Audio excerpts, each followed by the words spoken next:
Aloha, and welcome to another edition of A Better Day. I'm State Senator Sam Slom, the Senate Minority Leader, and we promise you the next half hour you're going to learn something, you're going to enjoy something, we're going to have a good time together because we have a very special guest and you're going to enjoy it. Why do we call this program A Better Day? Because we in Hawaii, some of us at least, know that we are entitled to and should have and work toward a better day. Hey, look, anybody can talk about a new day. Every day you get up, luckily you get up, you have a new day. We want that to be a better day. We don't want Hawaii people to be struggling so much. We don't want small businesses to have so many barriers and so many burdens and all that. We want you to enjoy being here in paradise. But it's not so easy. Why? Because of our political, economic, and social system. And that's what we try to address on this program. So stay tuned, stay with us. But, remember, last month there's a new seatbelt law, so you're going to have to put your seatbelt on whether you're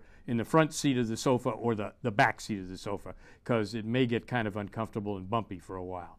Anyway, we're going to discuss a number of issues, and of all the people in the world, in the whole planet, what is there, 5-6 billion people? 7 billion. 7 billion. Of all the people in the world, the guy that's here with us today, the guy that'll make you smile, the guy that'll make you think, is former state senator Fred Hemmings, world champion surfer, author, parent, grandparent, Yardman. Great Portuguese yardman. Are you still on the board of directors of the Denver Broncos? The directors of the Broncos has reorganized. Yes, and is that like there's no board anymore.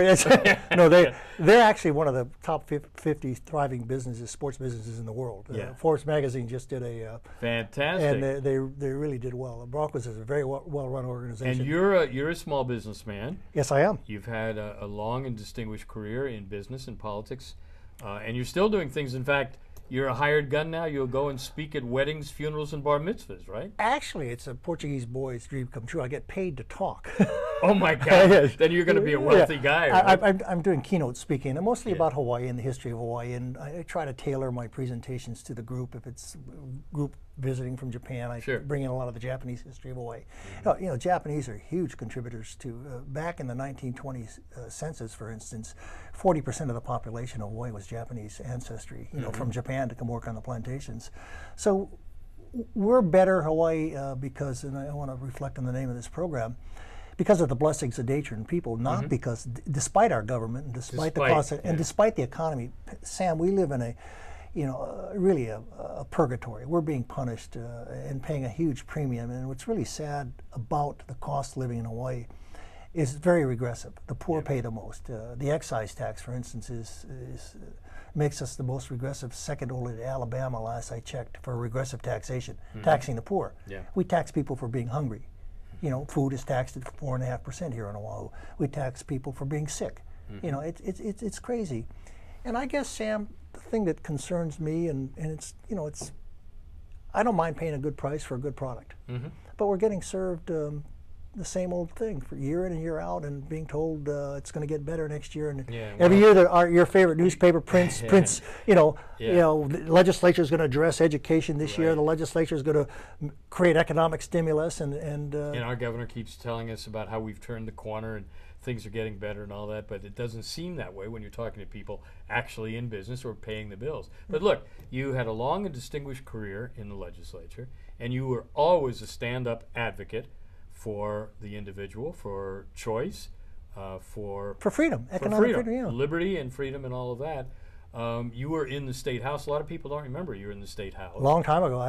Long time. And let me share this with you, because I had a guy say to me that one of the classic lines about Republicans, they can't get anything done, and I personally blew the whistle on tremendous corruption in the state judiciary. Yeah, you did. And it reached the Democrats, because the pressure on them, had to reorganize the whole branch of government and got rid of the culprits. And we have a better, and I think you remember one of the judges that committed suicide because he was involved in cooking cases.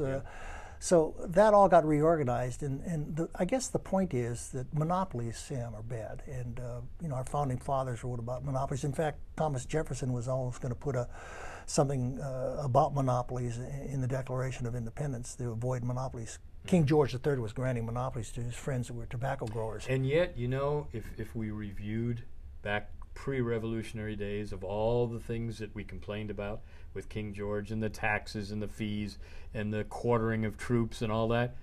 We look today at our current administration federally and all, and you know, maybe we pine for some of the good old days. In fact, it was the Washington Post this past July 4th said, maybe it wasn't such a good deal that we won the Revolutionary War. You know? So you can argue that. But you were in the state Senate. You ran for lieutenant governor. You ran for governor. So inquiring minds want to know, next year's a big election year. People are already lining up. Is Fred Hemmings going to have his hat? I notice you don't usually wear a hat, but if you did, would it be in any ring? I don't think so, Sam. You know, in politics, you never say never because situations come up that are opportune and you could, you know, obtain your goal. But it's not in the cards right now. I'm going to support Sam Slom. I'm going to support other legislators who I believe are willing to take a gamble on change and do something different. You know, the old cliche about the definition of insanity, and boy, if there's any place that's insane for doing the same thing and expecting different results, it's Hawaii, you know, because year in and year out we do. Well, yeah, two things about that. I mean, you were talking about monopolies and political monopolies and all that. And of course, as I've said on this program before, the Republican Party had a monopoly during territorial days of 50 years, and now the Democrat Party has a monopoly for 60 plus years. Did I say days? Years. And monopolies aren't good. You always get the least amount of freedom, the highest costs, and the least transparency. And the least choice. Right. Now, our state today, one of the selling points of Hawaii, besides the climate, and isn't the climate beautiful? But that's not what you have to deal with to earn your living, pay your bills, and all that, right? I mean, sure, the sun comes out, the trade winds blow, the sunsets are magnificent, but then, you know, you get your mortgage check, your CAM on your rental, you get your electric bills, and we'll talk about your water and sewer bills. Water, sewer, and all of that stuff. And it's amazing. Both of us had a conversation earlier today with a visitor from Alaska, and she was wondering why people don't really get upset about these things, the misuse of money, the roads that are never fixed, the things that don't change. And we said basically because of two things. We're in the middle of the Pacific, and you don't have that kind of contact. You can't even go to the neighbor islands inexpensively or easily. And secondly, we at the legislature seem to have one particular function, and that is to do whatever the public employee unions want, to keep them in salaries and benefits and special things and all that. And that doesn't leave very much for the rest of us. I think the problem is partially that, but it's a little more complex. If you go to the average citizen, and you ask them, well, wouldn't you like your taxes reduced, and wouldn't you like the public education to be reorganized and throw out the top-heavy administration and do a better job here? Wouldn't you like more mooring space in our harbors and let the private sector develop harbor space? Wouldn't you like to eliminate the tax on food and drugs? They'll all say yes, but then they turn around and vote for the people that are doing it to them. You know, and I think that one of the reasons is, quite frankly, is we have a tough sell. The conservative cause, and unfortunately it's under the label right now, the Republican Party, the brand is not very attractive. And the reason is, in my opinion, after thinking about these things profusely down through the years, is that we're trying to sell facts. You know, here are the facts. You know, here's why the economy is the way it is, and here's how to fix it. Here's why we have a tremendous amount of recidivism in crime, and why we have a crime problem, and here's how to fix it. Where the people on the other side of the political aisle, they're selling emotion. You're saying, oh, you can't let that child starve. And all of a sudden your whole argument about the money being wasted in welfare fraud and all the cheaters and the truly greedy taking from the truly needy, that whole argument and the facts are lost when you say, you know, I'll give you a great example. Years ago, you remember there was a show called Crossfire. Of course. Right. They hired a guy named Neil Abercrombie. I think I've heard that name nice before. Guy, you know, short but muscle man, and I was going to do a Crossfire with him, and we did, and he'd open, I'd say a word, he'd give his closing, I'd give my closing. So it was a time that I was talking about education, and I went, in my very short time, I went boom, boom, boom, and gave some stats, and they said, I said, that's why. Those statistics prove I'm right, and that's why we have to change the system, is basically what I said. And he looked at the camera and said, what's wrong, Fred?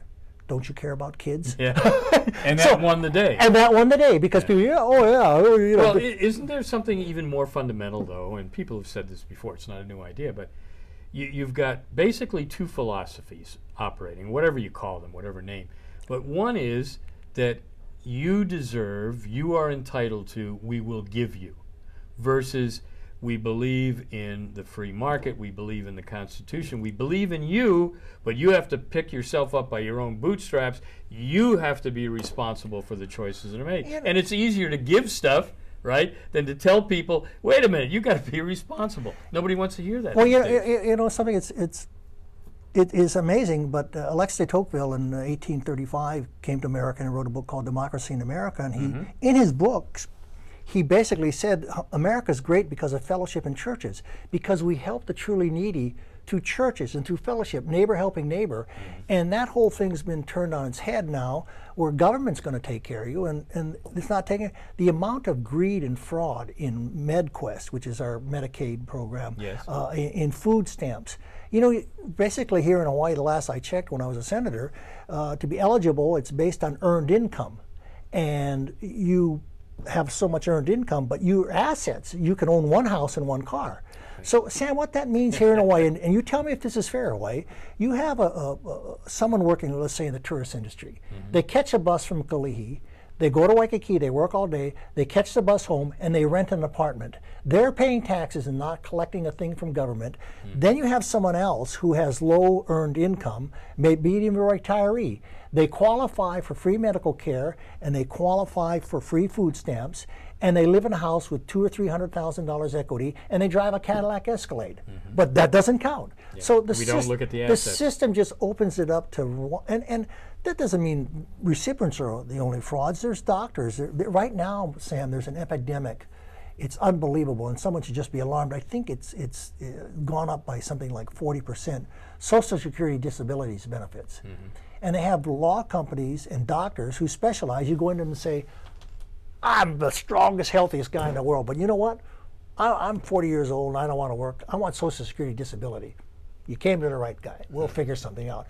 And it's just the system is really, and you and I want to help the truly needy. Right. You know, we're going to help the guy who's down and out through no fault of his own.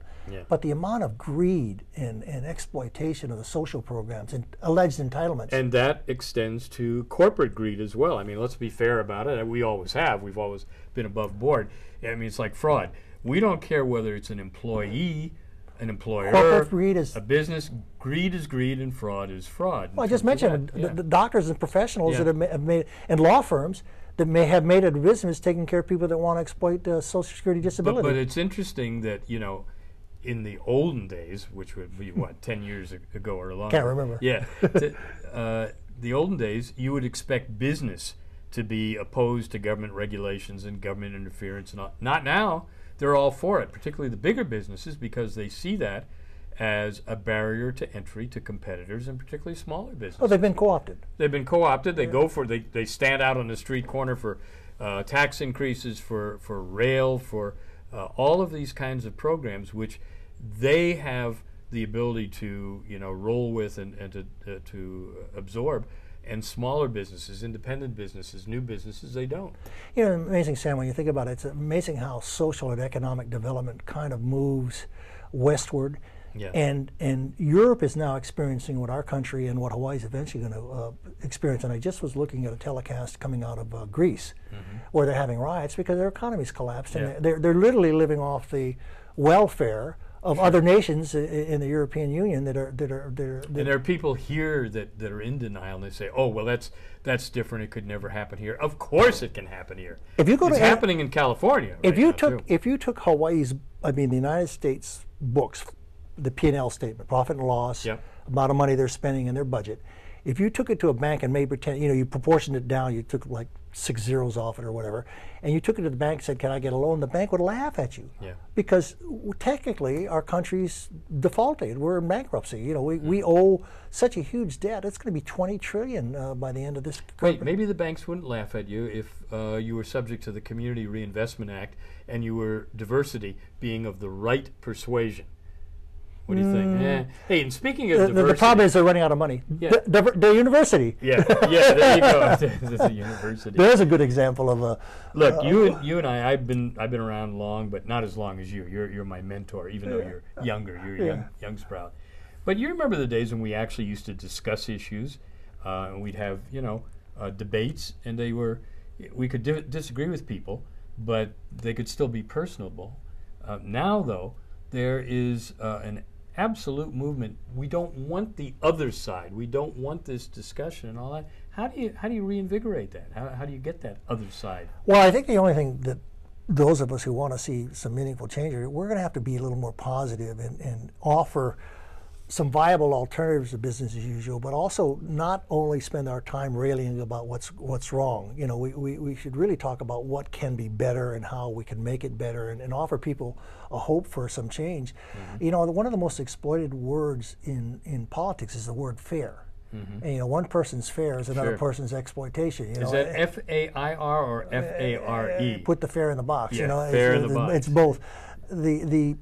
The word fair is unbelievable, and there's a lot of people that think it's fair to redistribute money and wealth from workers to those who choose to exploit the entitlement programs or whatever else there is. But probably less people now than before.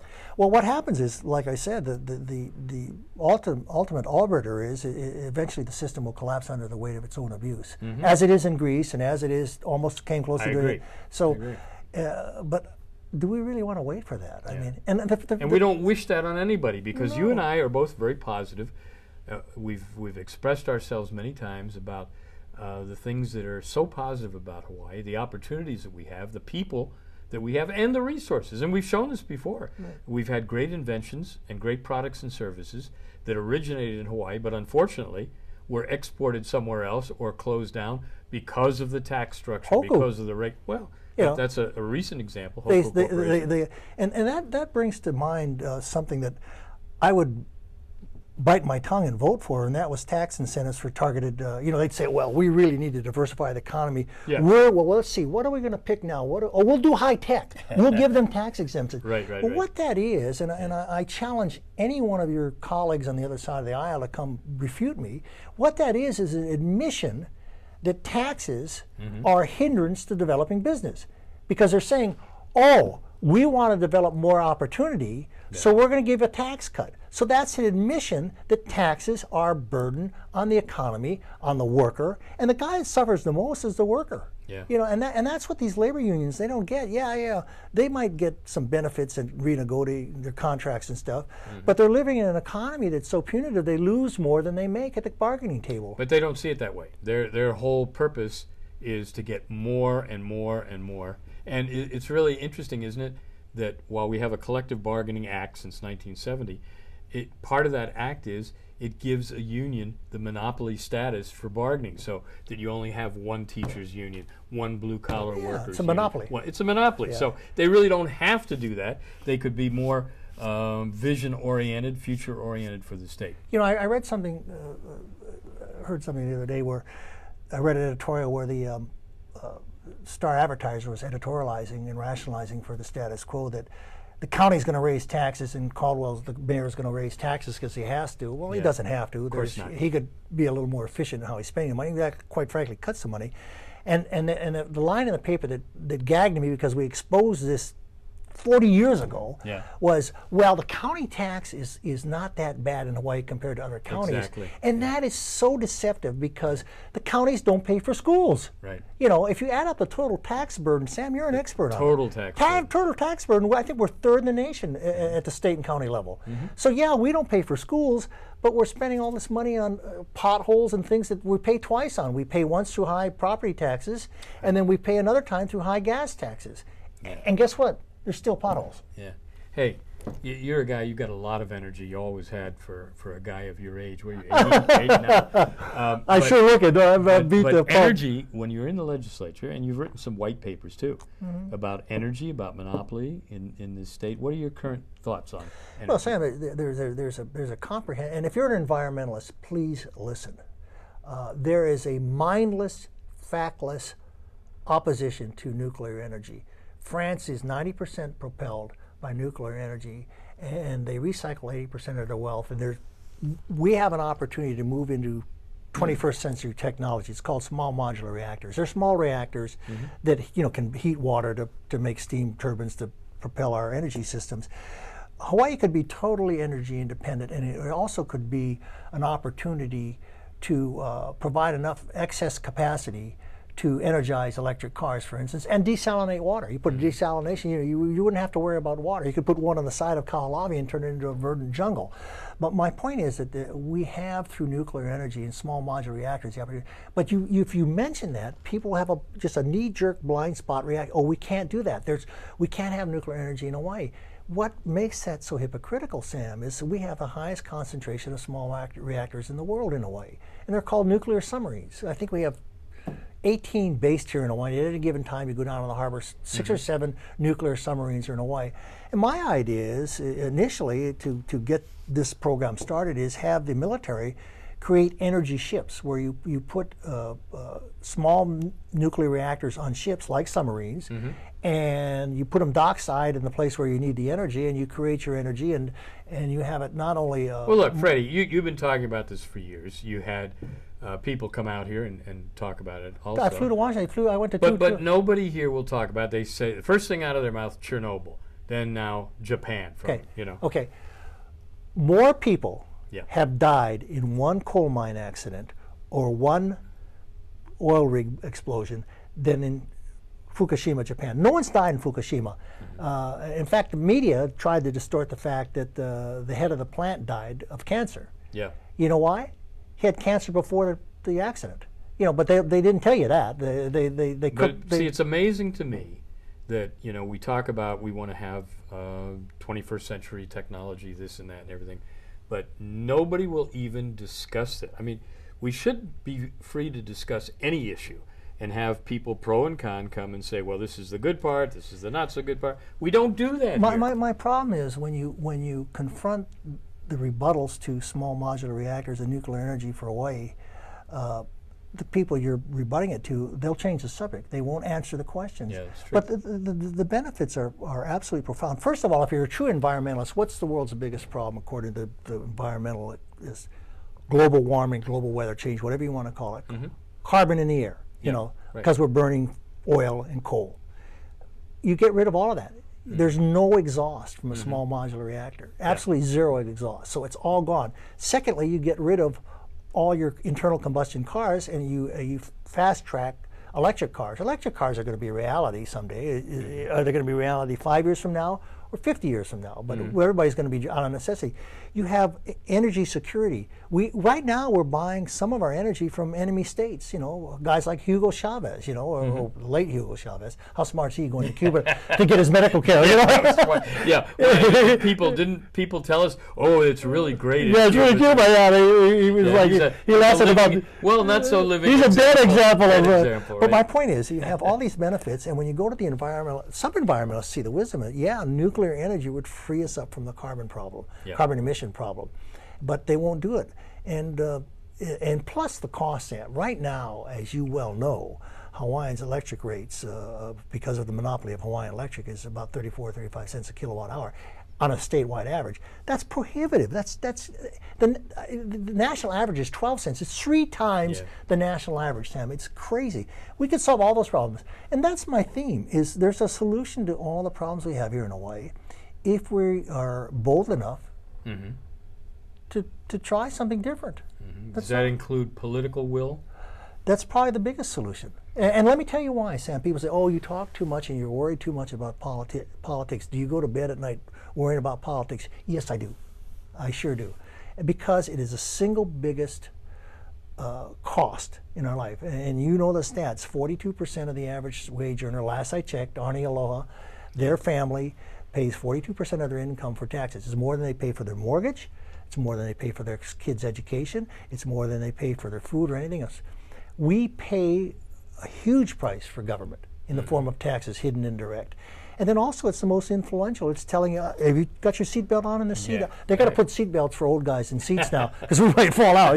Anyway. Well, we created a new office of fall coordinator for that. Oh, really did. Oh, really? Yeah. Anybody who falls got a. Well, they have a I hope it's in the fall Department of Health and they have a counterpart in the DOE because we need two. That's good. Don't let them, they'll come up with that next year. Well, look, Fred, it's been a pleasure as always. It is always is. Final words that you would like to leave? Yeah, Sam, and you know this because you and I are optimists by our very nature. We see the sun coming up on a better day, but it ain't going to happen unless you make it happen. And trust me, there's a solution to every one of our problems. And I'll promise you, doing the same thing that we've done last year, 5 years ago, 10 years ago, it's not the solution.